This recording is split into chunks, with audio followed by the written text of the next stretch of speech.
Welcome.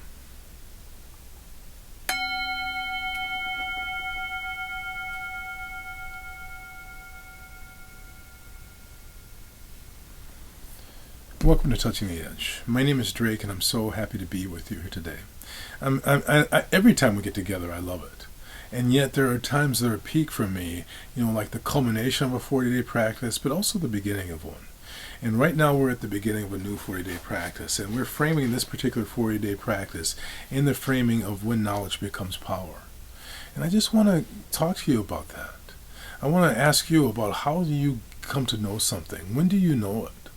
When does knowledge go from something that you're studying to something that you're embodying?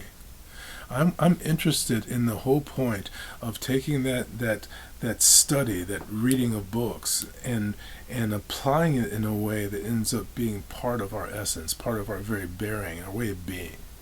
And so in this process of this 40 days, we're going to kind of go through that, some of the different elements of what it means to have a knowing, how we can come to know ourselves more deeply, how we can come in contact with that authenticity, and how we can get to that point where we know what we need to do.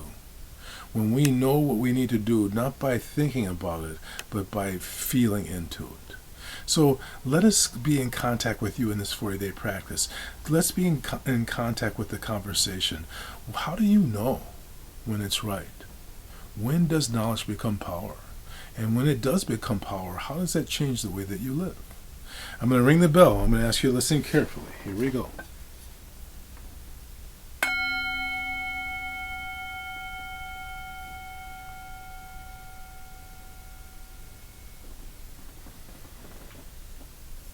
When knowledge becomes power, there's a grace, there's a flow, and there's a beauty.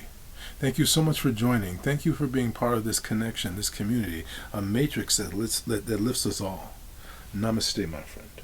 Take care.